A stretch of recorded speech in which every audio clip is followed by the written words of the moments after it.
I'm Makia Rai. Today I've come to Minami Aoyama in Tokyo. It's about a 10-minute walk from the Omotesando subway station.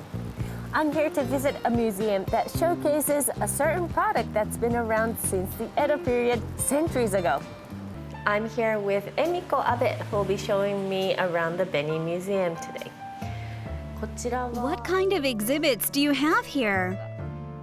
This museum is operated by ISEHANHONTEN, which is the last remaining shop in Japan still offering beni, a pigment for dyes and makeup. You can learn about how beni is made and the evolution of cosmetics in Japan. ISEHANHONTEN was founded 200 years ago and has been using traditional methods to make beni since the Edo period centuries ago. You can try beni makeup here if you want. Really? Sounds fun. Have a seat. Thank you. This is a product we've been making for a long time.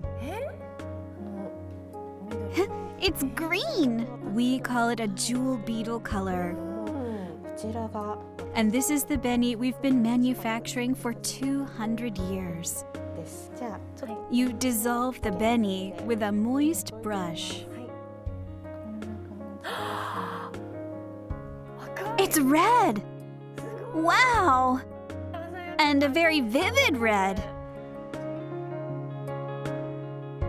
So, how is it putting it on? It spreads really smoothly.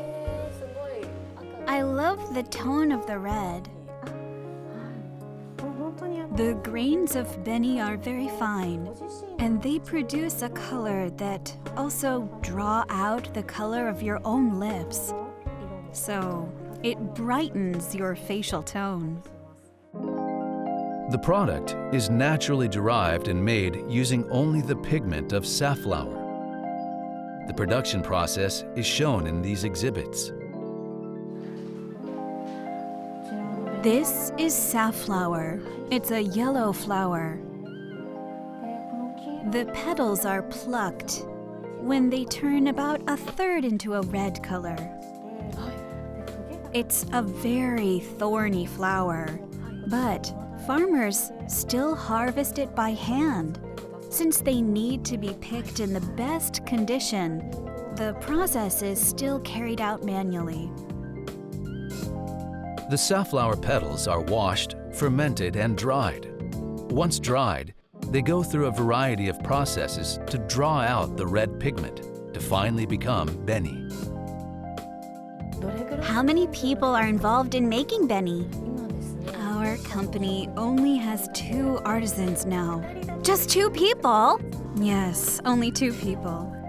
The work of making beni is passed down orally, and the tradition is kept closely guarded. Even when I asked about it, they told me they can't tell me.